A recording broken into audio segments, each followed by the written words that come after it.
천안함 사건이 일어난 지 4년 반이 지났습니다만 북한 잠수함의 어뢰 공격으로 천안함이 침몰했다는 민관 합동조사단의 발표에 여전히 동의하지 않는 여론이 있습니다.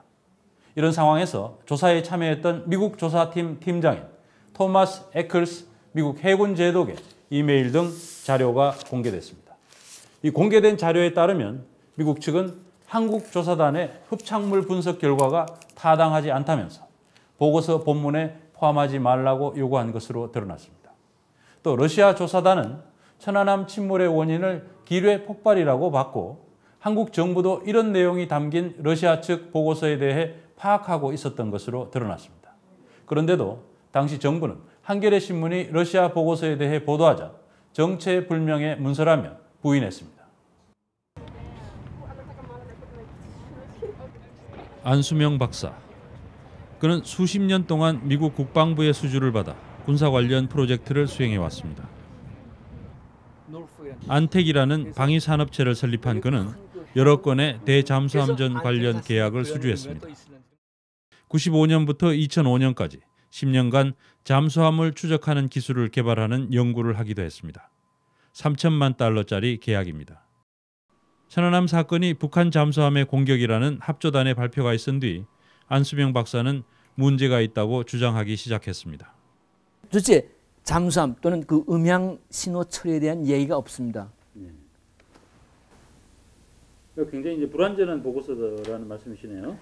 저는 다시 한번 얘기했지만 비과학적이고 비양심적인 보고서입니다. 안 박사는 조사 결과를 반박하는 책자를 직접 만들어내기도 했습니다.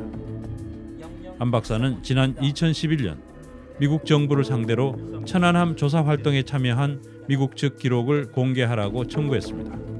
그것은 3년여에 걸친 소송으로 이어졌고 결국 1,400여 페이지 분량의 문서를 공개받았습니다. 2011년 6월에 공식적으로 편지를 냈습니다. 그러니까 3년 3개월이 걸렸습니다. 공개된 문서는 미국 측 조사팀장인 토마스 에클스 제독의 이메일과 그가 작성한 발표 자료 등입니다.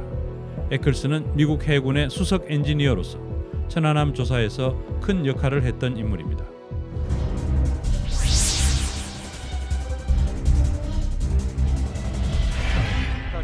지난 2010년 5월 천안함이 북한에 의해 침몰됐다는 민관 합동조사단의 중간 발표가 나온 뒤 러시아 조사단이 한국에 들어와 조사 활동을 벌였습니다. 그로부터 2달 뒤인 지난 2010년 7월 한겨레 신문은 러시아 조사단의 보고서 요약본을 입수했다면서 그 내용을 보도했습니다. 그러자 정부는 러시아로부터 보고서를 받은 사실이 없다면서 보도된 문서가 정체불명의 문서라고 발표했습니다. 그러나 이번에 공개된 미국 측 천안함 사건 조사 팀장인 토마스 에클스 제독의 이메일에서 이 러시아 보고서가 다시 모습을 드러냈습니다. 2010년 7월 2일 카트라이트 미국 합동참모본부 차장은 에클스 제독과 미 해군의 정보 파트 책임자 사무엘 콕스 소장에게 러시아 조사단의 보고서를 기술적으로 평가하라는 지시를 내립니다.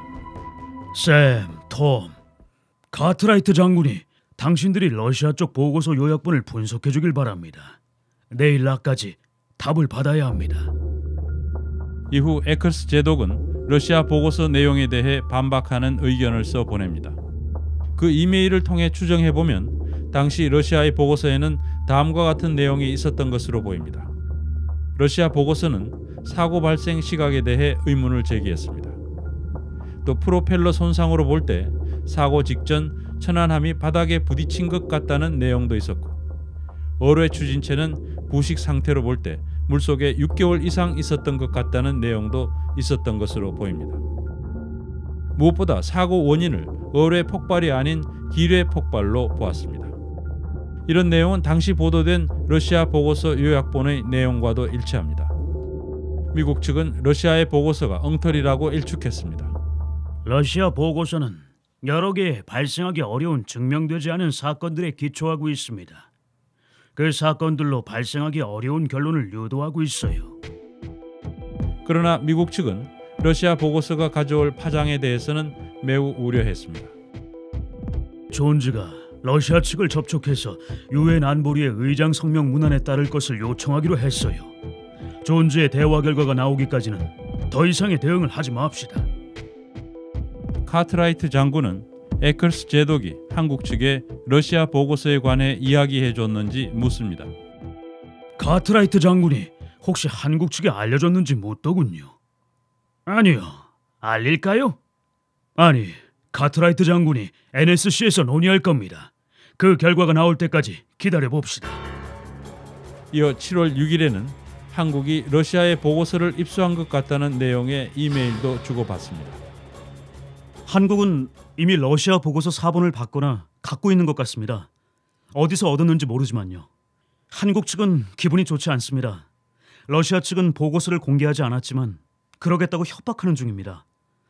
만약 공개되면 앞으로의 과정을 뒤죽박죽 만들어버릴 것입니다.